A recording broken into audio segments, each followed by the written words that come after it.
सभी का मैं अपने में द सक्सेस पॉइंट अपडेट में स्वागत करता हूं। उम्मीद करता हूं कि आप सब बड़े अच्छे होंगे, मेहनत कर रहे होंगे। इसी तरह से पढ़ते रहिए, मुस्कुराते रहिए।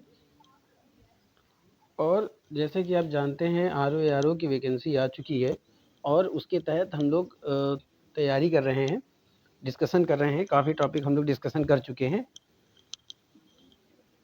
मंडे और ट्यूसडे और वेडनेसडे ये 3 दिन आपके जो है पॉलिटी यानी भारतीय राज्य व्यवस्था से संबंधित प्रश्नों को मैं आपके सामने पेश करूंगा और इसी बाय डे हम लोग हर टॉपिक डिस्कशन करेंगे। और हिस्ट्री में हम लोग काफ़ी टॉपिक डिस्कशन कर चुके हैं। आरओ वैकेंसी की तैयारी चल रही है, फ्री ऑफ कॉस्ट है। आप लोग ज़्यादा से ज़्यादा इसको शेयर करें, कमेंट करें और लाइक करें। देखिए, जितना ज़्यादा आप लाइक करेंगे, जितना ज़्यादा आप शेयर करेंगे, हमारा भी मनोबल बढ़ेगा कि हम इतनी मेहनत करते हैं आप लोगों के लिए, इतना तो हक बनता ही है। और जो मेरे चैनल में नए विजिटर हैं उनसे गुजारिश है कि इस चैनल को ज़्यादा से ज़्यादा सब्सक्राइब करें, बेल आइकन ऑन करें ताकि उनको नोटिफिकेशन मिलती रहे। चलिए शुरू करते हैं। 100 प्रश्नों को हम लोग देख चुके हैं। आज हम लोग 101 प्रश्नों से देखेंगे। रोजाना हम 25 क्वेश्चनों का डिस्कशन कर रहे हैं। चलिए देखते हैं। भारत के संविधान का निम्नलिखित में से कौन सा अनुच्छेद प्रेस की स्वतंत्रता से संबंधित है? तो भारतीय संविधान के अनुच्छेद 19 से 22 तक स्वतंत्रता के अधिकारों का उल्लेख किया गया है। और इस अनुच्छेद 19(1) यानी 19 का जो 1 है वो क्या है? वाक और अभिव्यक्ति की स्वतंत्रता से संबंधित है, बोलने की स्वतंत्रता से संबंधित है। बात समझ में आ रही है? तो प्रेस की स्वतंत्रता से संबंधित कौन सा अनुच्छेद हो जाएगा? तो ये हो जाएगा आपका अनुच्छेद 19, यानी ए आपका क्या हो जाएगा? करेक्ट आंसर हो जाएगा। फिर देखते हैं अगला।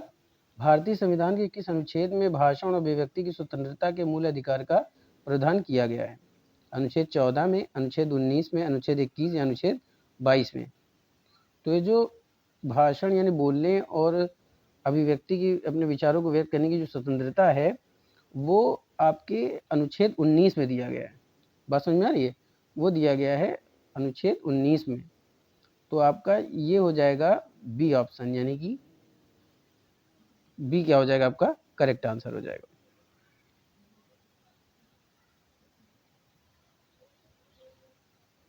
फिर अगला क्वेश्चन है आपका कि भारतीय संविधान का कौन सा अनुच्छेद व्यक्ति की विदेश यात्रा के अधिकार को संरक्षण प्रदान करता है? यानी कि जो यात्रा पर जाते हैं उनको संरक्षण प्रदान करता है। तो आपके ऑप्शन है अनुच्छेद 14, अनुच्छेद 19, अनुच्छेद 21 या इनमें से कोई नहीं। तो ये जो सतवंत सिंह बनाम असिस्टेंट पासपोर्ट कमिश्नर ने नई दिल्ली के मामले में यह एक अभिनिर्धारित किया गया था कि अनुच्छेद 21 में दैहिक स्वतंत्रता, शब्दावली में संचरण की और इच्छानुसार कभी भी तथा कहीं भी जाने का अधिकार दिया गया है। तो कौन से अधिकार अनुच्छेद के अंतर्गत, यानी अनुच्छेद 21 के अंतर्गत क्या किया गया है? उन्हें कहीं भी जाने की स्वतंत्रता दी गई है। तो इसलिए अनुच्छेद 21 हो जाएगा आपका राइट आंसर, यानी सी हो जाएगा आपका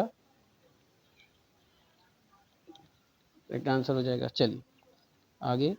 भारतीय संविधान के अनुच्छेद 25 का संबंध किससे है? भारतीय संविधान के जो अनुच्छेद 25 है वो अंतःकरण की ओर, यानी कि धर्म की आबद्ध रूप से मानने, यानी धर्म को मानने, उसका आचरण, उसका फैलाने और उसको फैलाने का अधिकार दिया गया है। किसमें दिया गया है? वो संबंधित है आपके अनुच्छेद 25 से। तो आपका जो अनुच्छेद 25 है वो धर्म से संबंधित है। तो ये आपका ऑप्शन हो जाएगा धर्म की स्वतंत्रता से, यानी कि बी। आपका बी हो जाएगा करेक्ट आंसर। चलिए, संविधान के किस अनुच्छेद के अंतर्गत सिखों द्वारा कृपाण धारण करना धार्मिक स्वतंत्रता का अंग है? देखिए, धर्म से स्वतंत्रता का अधिकार किसमें दिया गया है? 25 में। तो जाहिर सी बात है ये कितना हो जाएगा आपका? अनुच्छेद 25 हो जाएगा। तो बी हो जाएगा आपका करेक्ट आंसर हो जाएगा। आगे चलते हैं। भारतीय संविधान का कौन सा अनुच्छेद अल्पसंख्यकों को अपनी मनपसंद शिक्षण संस्थानों को स्थापित करने एवं संचालित करने का अधिकार संरक्षण देता है? यानी कि जो अल्पसंख्यक वर्ग हैं वे अपने मनचाहे कोचिंग संस्थान चला सकते हैं या शिक्षण संस्थान चला सकते हैं और उन्हें सुचारू रूप से चला सकते हैं। ये किस अनुच्छेद में दिया गया है? तो आपको बताने हैं कि कौन सा अनुच्छेद है वो। अनुच्छेद 19, अनुच्छेद 26, अनुच्छेद 29 या अनुच्छेद 30? तो ये जो स्वतंत्रता का जो अधिकार दिया गया खोलने का, ये दिया गया आपके अनुच्छेद 30 में, इसमें दिया गया है आपके अनुच्छेद 30 में। तो यानी डी क्या हो जाएगा आपका करेक्ट आंसर हो जाएगा। फिर संपत्ति के मौलिक अधिकार को समाप्त कब किया गया? तो जो संपत्ति का मौलिक अधिकार है उसे मतलब किसके द्वारा संशोधित के समाप्त किया गया था? तो 1978 में संविधान की 44वें संविधान संशोधन द्वारा, 1982 में संविधान की 46वें संविधान संशोधन द्वारा, 1973 में संविधान के 31वां संविधान संशोधन द्वारा। तो ये जो ऑप्शन है वो आपका हो जाएगा 44वें संविधान संशोधन द्वारा। देखिए दोस्तों, ये में लिख गया है, ये आपके वे होगा, यहाँ पर मिसप्रिंट हो गया है। तो संपत्ति के मौलिक अधिकार को समाप्त कब किया गया है? ये किया गया आपके 1978 में, 1978 में किया गया है, और 44वां संविधान संशोधन था। तो ये क्या हो जाएगा आपका करेक्ट आंसर हो जाएगा। चलिए, मूल अधिकारों की सूची से संपत्ति का अधिकार निकल गया है। कब निकला है? तो ये निकला है आपके 44वें संविधान संशोधन अधिनियम के द्वारा, यानी कि आपका 44वां कौन सा है आपका? तो 44वां है आपका बी पे, तो यानी बी हो जाएगा आपका करेक्ट आंसर। निम्नलिखित में से कौन सा अधिकार है जो भारतीय संविधान के अनुच्छेद 32 के अंतर्गत परिवर्तित किए जा सकते हैं? बताइए, कौन सा अनुच्छेद है जो परिवर्तित किए जा सकते हैं? तो आपके जो परिवर्तित किए जा सकते हैं, बताइए, संवैधानिक अधिकार है, मौलिक अधिकार, संविधिक अधिकार या उपरोक्त में से सभी। तो जो आपके परिवर्तित किए जा सकते हैं दोस्तों, तो वो है आपका मौलिक अधिकार, यानी बी हो जाएगा आपका करेक्ट आंसर। और ये जो परिवर्तित किए जा सकते हैं वो किसके द्वारा परिवर्तित किए जा सकते हैं? उच्चतम न्यायालय के द्वारा। चलिए, वर्तमान समय में भारतीय संविधान के अंतर्गत संपत्ति का अधिकार है एक मौलिक अधिकार है, वैधानिक अधिकार है, नैतिक अधिकार है, या इनमें से कोई नहीं। तो जो संपत्ति का अधिकार माना जाता है, जो संपत्ति का अधिकार माना जाता है वो आपका माना जाता है एक वैधानिक अधिकार है। तो वैधानिक अधिकार आपका कौन सा ऑप्शन में है? बी में है। तो बी आपका क्या हो जाएगा? करेक्ट आंसर हो जाएगा। फिर आपका आता है कि मौलिक अधिकार का संरक्षक कौन है? तो मौलिक अधिकार का जो संरक्षण है वो सर्वोच्च न्यायालय है, संसद है, राष्ट्रपति है, प्रधानमंत्री। तो जो मौलिक अधिकारों का संरक्षक माना जाता है वो दोस्तों माना जाता है आपका सर्वोच्च न्यायालय, यानी ए हो जाएगा आपका करेक्ट आंसर।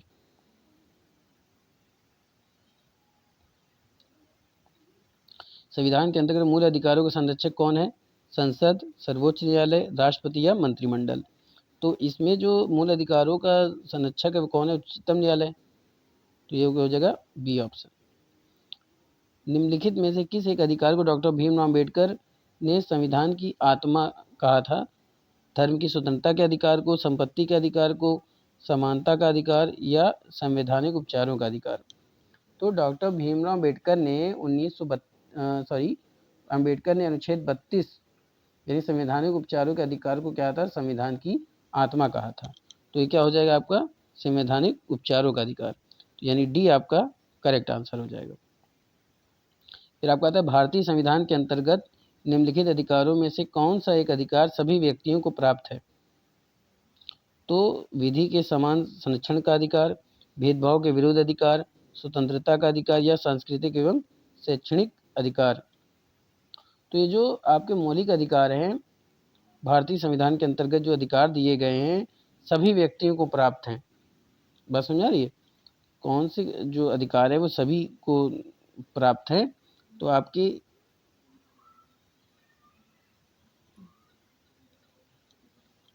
तो ये आपके हो जाएंगे सांस्कृतिक एवं शैक्षणिक अधिकार। बात समझ में आ रही है? यानी कि भारतीय संविधान के अंतर्गत निम्नलिखित अधिकार में कौन सा अधिकार है जो सभी व्यक्तियों को प्राप्त है? बात समझ में आ रही है? जो सभी व्यक्तियों को प्राप्त है तो वो आपका एक ही ऑप्शन है, वो है आपका ए, यानी विधि के समक्ष समता का अधिकार, संरक्षण का अधिकार, समान संरक्षण देता है आपको, ये सभी को प्राप्त है।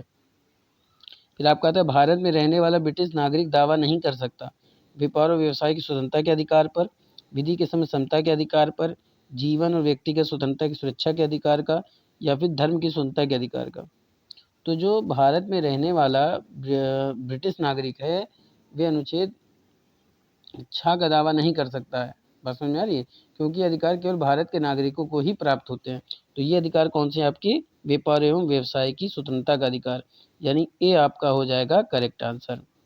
चलिए अब बात करते हैं 116वें की।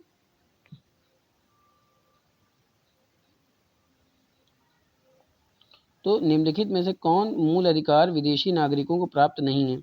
विधि के समय समता का अधिकार, अभिव्यक्ति की स्वतंत्रता का अधिकार, प्राण वैधिक स्वतंत्रता का अधिकार या शोषण के विरुद्ध अधिकार। तो जो विदेशी नागरिकों को प्राप्त नहीं है वो आपके हैं अभिव्यक्ति की स्वतंत्रता का अधिकार। तो अभिव्यक्ति की स्वतंत्रता अधिकार कहाँ है आपके? बी पर, तो यानी बी है आपका करेक्ट आंसर हो जाएगा। चलिए, भारत के मूल अधिकार नागरिक और विदेशी दोनों को समान रूप से प्राप्त हैं। कौन से अधिकार हैं वो? विधि के समता का अधिकार, अभिव्यक्ति की स्वतंत्रता का अधिकार, व्यापार एवं व्यवसाय की स्वतंत्रता का अधिकार, या इनमें से कोई नहीं। तो जो विदेशी को समान रूप से प्राप्त है वो इनमें से कौन सा है? तो वो क्या हो जाएगा? इनमें से कोई नहीं। क्योंकि देखिए क्योंकि इसमें ऑप्शन है, विधि के समय समता का अधिकार भी दिया गया है, अभिव्यक्ति की स्वतंत्रता का अधिकार भी दिया गया है। ये मूल नागरिकों को और विदेशी नागरिक दोनों को दिया गया है। जबकि व्यापार और व्यवसाय की स्वतंत्रता का जो अधिकार है वो दोनों को समान रूप से क्या है? नहीं दिया गया है। ये खाली मूल अधिकार जो नागरिकों को दिया गया है भारत के, तो इसलिए क्या हो जाएगा? D. D is the correct answer. भारतीय संविधान मान्यता देता है केवल धार्मिक अल्पसंख्यकों को, केवल भाषाई अल्पसंख्यकों को, धार्मिक और भाषाई अल्पसंख्यकों को, धार्मिक भाषा और निजातीय अल्पसंख्यकों को।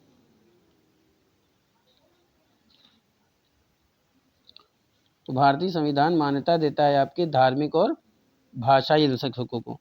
तो ये आपका हो जाएगा C is the correct answer. चलिए, निम्न में से कौन सामाजिक अधिनियम नहीं है? MISA, anti dowry act, protection of civil rights, prevention of immoral traffic act. तो ये जो 119वां है इसमें आपका ऑप्शन क्या हो जाएगा? मीसा यानी आंतरिक सुरक्षा अधिनियम 1971 में बना था।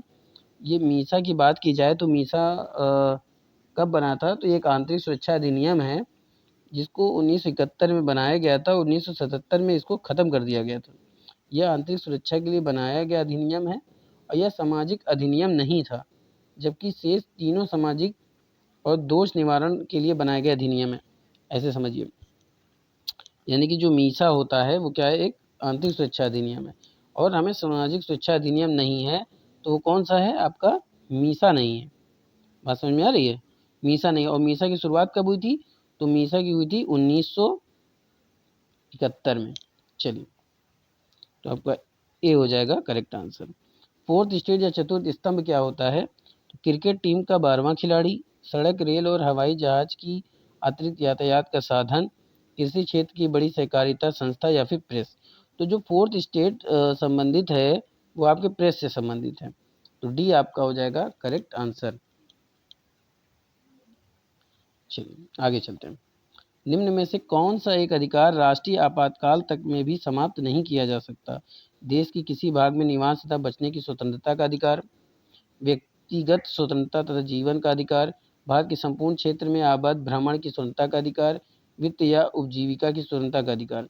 तो ये जो अधिकार जो दिया गया है जो समाप्त नहीं किया जा सकता वह व्यक्तिगत स्वतंत्रता व जीवन का अधिकार। तो आपका बी हो जाएगा करेक्ट आंसर। चलिए आगे चलते हैं।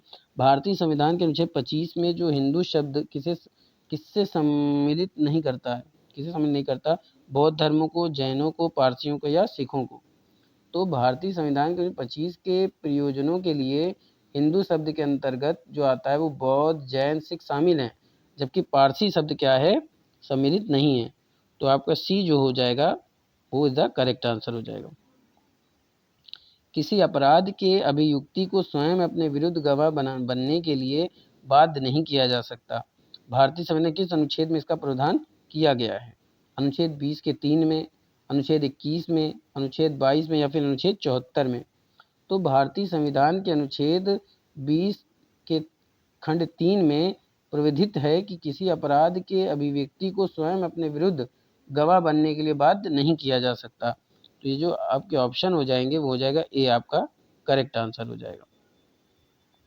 आपका राज्य के नीति निर्देशक सिद्धांत को भारतीय संविधान में शामिल किए जाने का उद्देश्य क्या है? राजनीतिक प्रजातंत्र को स्थापित करना, सामाजिक प्रजातंत्र को स्थापित करना, गांधीवादी प्रजातंत्र को स्थापित करना, सामाजिक और आर्थिक प्रजातंत्र को स्थापित करना। तो राज्य के नीति निर्देशक सिद्धांत को लागू करने का सीधा सा एक उद्देश्य है कि सामाजिक और आर्थिक प्रजातंत्र को स्थापित किया जा सके। तो इसलिए जो आपके ऑप्शन हो जाएंगे वो डी हो जाएगा करेक्ट आंसर। तो भारतीय आज का आखिरी प्रश्न, भारतीय संविधान में राज्य की नीति निषेध तत्व कहाँ से ग्रहण किए गए हैं? तो जो ग्रहण किए गए हैं दोस्तों, आपको बताना ब्रिटेन से, आयरलैंड, यूएसआर या फिर फ्रांस से।